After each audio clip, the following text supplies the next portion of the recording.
Welcome, Narae. Thank you so much for being with us today on this Wiia International Day.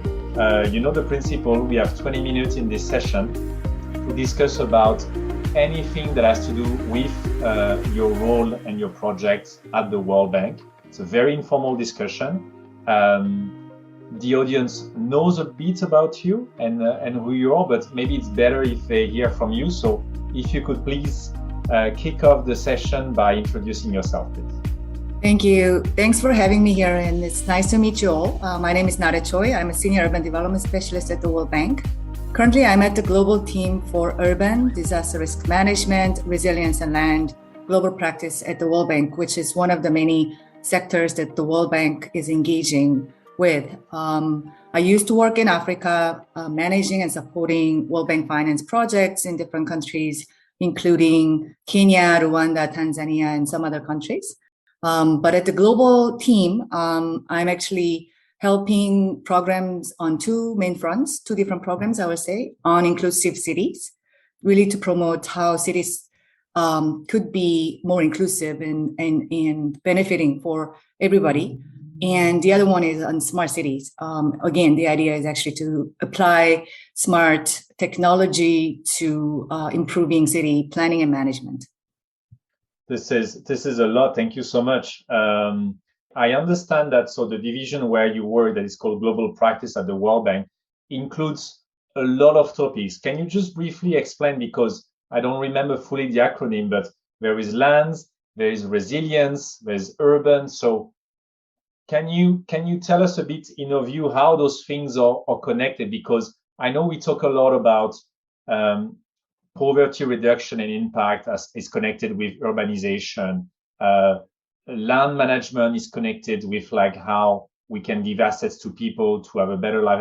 All of this are very much interconnected. So can you tell us a bit more just about this topic as to kickstart?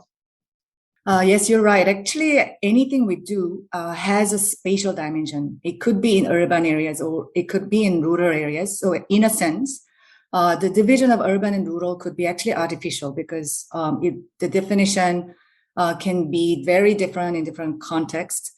But still, as you just pointed out, historically speaking, no countries have reached the middle income status without high level of urbanization. In cities are known for really leading the national economic growth, which could have many spillover effects, including poverty reduction and other welfare increase.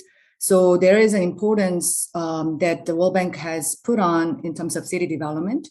So that is one big stream of our global practice is focusing on. And the other aspects are cross-cutting, I have to say. So they are not confined to urban areas. For example, disaster risk management. As you can imagine, disasters can hit anywhere, anybody. So it's definitely cross-cutting spatially, sectorally. So it's an important agenda, increasingly so in the face of the sort of expediting effects of climate change. Yeah. So the agenda is becoming sort of the World Bank wide and also global importance in attention as we move into sort of the climate change era. Well, we are already in that space.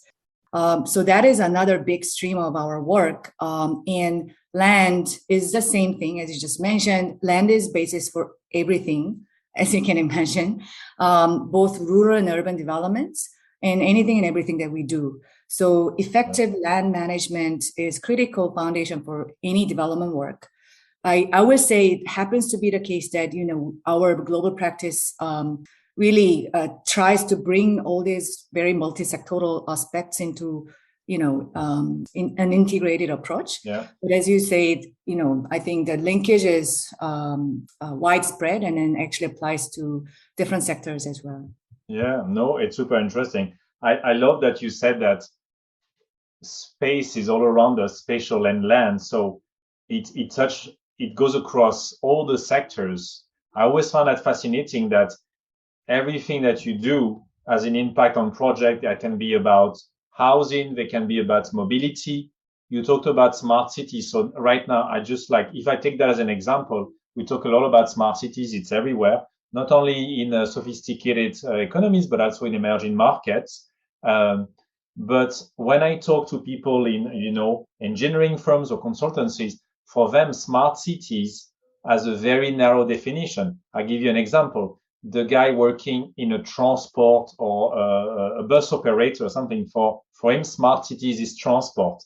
I talked to another one, smart cities, sensors on heating, for district heating. And so what is for you when you work on, and you said the smart cities was a sort of a global initiative, what are the sort of projects or initiatives that are emerging from the thinking on smart city? Because it's so broad, again, it's everything that touches our environment. Indeed, and there is no universally acceptable definition of smart city from what I know. There is a very comprehensive definition by different institutions, but in a sense, smart city is understood by different people in different ways, as you just said, depending on who you're talking to. But again, I think the core idea is how we utilize or maximize the benefit of data and digital technology in improving urban planning and management. And again, the topic of urban planning and management itself is inherently multi-sectoral. Again, because we're looking at a space like city, and the thinking, the core question is how we can improve the city as a livable and vibrant and competitive space for people and businesses. So in this case, data and technology is sort of an enabler, and that will allow us to really drive the agenda even forward and further. So inevitably, I think in the smart city development discussions, we try to bring all the stakeholders in different sectors, both private, public, and also across multiple sectors. Transport is a big sector, but energy, construction, building, housing, environment. And when we actually think about the use of technology in a sort of integrated and comprehensive manner, I think that synergy and impact could be much bigger. And of course, I'm noting the difficulty of sort of pulling together that coordination across different teams and sectors which tend to work in silos. But I think that is at the core of the smart city development, in my view. 100% agree. The same way you may have silos, as you say, among practices at the World Bank, you find the same silos in the service providers, the different engineering companies that have their specialty because they need to be very expert. So all those things are intertwined, as you said, but it adds up a level of complexity, both in the project design, but also in the project execution, because when you have a mega project that have like to do with energy, with transport, with all of those sectors together, bringing a team together to solve that challenge may have a tremendous positive impact, but is also extremely complex just to put together, right? If I can add just one thing, you can enter into the smart city space from different entry points. As you said, it could be smart mobility, but then I think what can actually expand the horizon is actually your thinking or efforts to really link with other initiatives. So even if you enter the space from a very specific agenda, like integrated fare collection system, in developing such system, I think you can really check what is already there in terms of similar initiatives or similar use cases of digital technology in the city space. And by connecting with those, initiatives, you can really benefit from the existing data or existing systems already within the same city space. So while you think about it from the, macro perspective, it may seem overwhelming and complex, but I think, you can expand from the very specific entry point as well. Interesting. Two things I want to jump in now, because one is what you just said.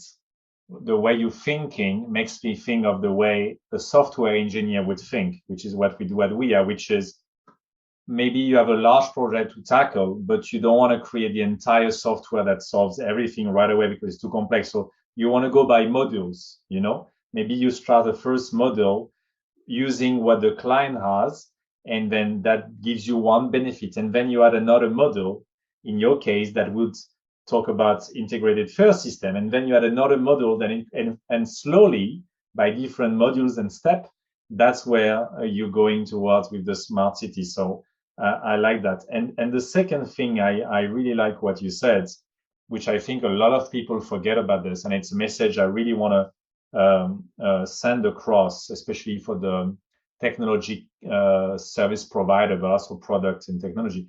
You said, I'm going to have to quote you because I really like that. You said, data and tech is just an enabler towards what you want to achieve as a smart and inclusive city. And this I really like, because when I have discussion with, sensor companies or different technology providers, they see their technology as the end game, as the end goal. And I always am not fighting with them, but having those debates to say, well, what is your technology bringing in terms of measurable benefits for the population? Because at the end, me, I'm more into transport, it's my background. So if you look at transport, yes, okay, maybe it's good to have a new technology in transport, but if it doesn't reduces the cost for one user to go from A to B, what's the point? Or the comfort, or many metrics to have, right? So this is what you're saying of smart city is very close to inclusive city, because the smart needs to boost the inclusive, correct? Yeah, of course. I think you nailed it in the sense that it's helpful, to have a clear focus on what you're trying to achieve. And usually in city development, that's again, city residents, including both people and businesses. So if you have a clear focus on that, I think it's easier to sort of develop your pathway to achieve the goal, and how to pull in different resources and then measures to achieve the goal. And when we focus on city residents and people, then obviously you will have a lot more ideas in terms of how we can use technology and other means to make it beneficial for everybody. And as part of Inclusive Cities work, we promote universal accessibility quite a lot, especially in city design and infrastructure implementation investments. Universal accessibility is an idea and approach that has a strong focus on inclusion of persons with disabilities, so that they can actually access various infrastructure spaces and services without any hindrance. But as a result of applying universal accessibility in our design and infrastructure investment, other residents can benefit greatly as well, because at one point in over the course of life, anyone can have disabilities of varying kinds, especially as we are getting into the aging society. So, and also if you have small children, if you're pregnant women, and etc., then of course you also have special needs temporarily or like over the long term. So thinking of building a city from the perspective can be really beneficial for the wider public. And increasingly, we are thinking of utilizing data and digital technology to really promote universal accessibility further. So I can give you some examples, through the side chat or as background resources on that front as well. Yeah, this is very interesting. No, this is a very good topic as well. This is part of being inclusive as well, I understand. The thing I'd like to ask you is, for you and for the World Bank, who has a lot of thinking behind that, for instance, if we take accessibility as one example, do you feel like there is the same awareness when you talk with not only policymaker, but also, the companies then who implement the project? Because and then I would like to take some example of, like, you said you work in Tanzania and Rwanda, but if I even take early in my career, I was working with the French Minister of Transport, and even in a country such as France, there's not always a full awareness of what that means, both on you talk about you need to know your needs. So the policymaker, let's say even a mayor of a city, he needs to think about his needs and understand that. So it was not always the case. And then the companies, in that case, let's say the construction company who has to redo the design of an urban center or something, they were also not fully aware of that. So is that an example of a challenge you may face in the implementation of those project with an accessibility angle?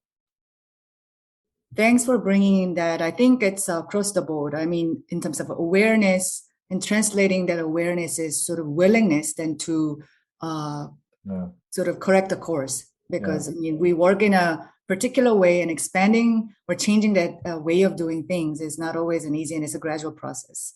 So usually we try to introduce the agenda itself to the countries and cities that we are working with and supporting.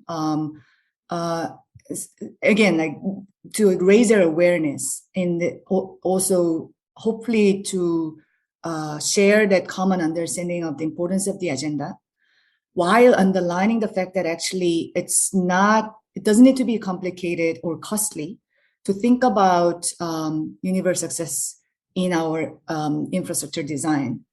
Again, it's important to show the practical implications of incorporating that aspect into our work.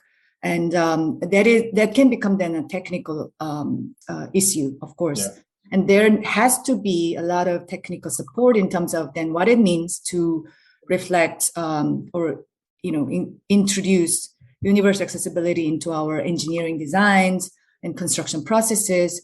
So then, like, we get into the details of the the technical area, but still, these go hand in hand, both awareness raising and capacity development, industry-wide. It's not just our government counterparts, but as you mentioned, companies in the construction industry really needs to be raised all together. And oftentimes it can be done on the job as well, as we design infrastructure and as we implement. If we can provide consistent support, technical assistance throughout the process, I think, there can be some gains on the job along the way. So I understand it's a gradual process, but worthwhile journey. Definitely. You went into more the practical and the concrete, and you mentioned at the beginning your work in Africa. Can you give us an example, and the example you want? But I have one in mind. But you may illustrate with another one. I read one of the article that I think is public on one of the blogs of the World Bank. I found very interesting about relationship between the urban areas and rural areas, I think around Kigali, but in Rwanda in general, which goes back to your previous point, which you made very clear about this distinction between urban and rural is not necessarily the best one, because there are synergies and there are trickle-down effects even on poverty level that are observed with data. This is official data that has been measured, etc. But going back to a concrete example, have you, in your work in Rwanda, or again, as I said, another example, can you come back to a point where those different dimensions were faced with challenges, and it's not that always easy to have a project that cuts across urban development and rural, because our audience, they think about Rwanda. I'll give you an example. Sorry, it's a long question, but it's more a discussion. They think about Rwanda, they think, oh, I know that because I've heard that. Rwanda is either very urban, it's Kigali, so the World Bank is going to finance an urban project, and we focus just on that. Or Rwanda is very rural, and the World Bank, or others, but the World Bank, may finance rural roads, in very rural Rwanda. And so in their mind, there is this disconnect. But you telling me that the data and all the studies show that there would be a benefit to bring that together. So how do you do that? Yeah, that's a very good question. You're touching upon the topic that we often call as rural-urban linkages. And there can be many linkages, of course, through the markets. Urban residents rely on sort of food products and other products from the rural areas, while rural areas will rely on towns in what we call secondary cities, close to rural villages, agricultural sites for various supply of services and sometimes infrastructure. So there's clearly the linkage through the market, and also people. As you can imagine, people move between spaces looking for better life options, livelihoods, and etc. And even within a country, there is a linkage in terms of movement of people and remittances and otherwise. So the linkage is organic and natural there. So that's why I'm saying when we do either urban development or rural development, it's important to think about the linkage. And in the case of Rwanda, yes, there has been a rural road focused transport project, but then the idea is actually to better connect rural areas to those so-called urban markets so that whatever is produced through agriculture efforts could be better connected to the markets for the benefit of farmers and others in rural areas. Likewise, we have a urban development project that the World Bank is financing, which focuses on Kigali as well as 6 secondary cities that are actually so-called capital cities of different regions, serving the surrounding areas in various ways. And usually when people from rural areas, when they're migrating, they tend to go to the secondary cities first before they are coming to the big cities like Kigali, etc. So the role of secondary cities is very important. And that's why many of our urban projects are trying to cover not only the primary cities, but also secondary and tertiary towns and cities, so that that linkage between rural and urban areas can be strengthened. And the region as a whole could be hopefully, better served and developed over time. So again, I like that you know a lot about Rwanda and you're interested in the country, which is dear to my heart. And while projects may be divided sectorally because of the way the government is set up, the way we are set up on the side of the World Bank, I think there is thinking at the country level, including the linkage between the two. Rural and urban. And synergies, I understand that, I love this discussion, but I do a very bad job in timekeeper. I see that we're already at 24 minutes and I had 6 more questions, so I'm totally off. So maybe I keep those questions for our next session, but for the time being, thank you so much again, Narae. That was a great pleasure to have you. That was a great discussion, and we're very grateful to have you today with us. Thank you. It was fun talking to you, and look forward to talking, discussing together more next time. Thank you. Thank you so much.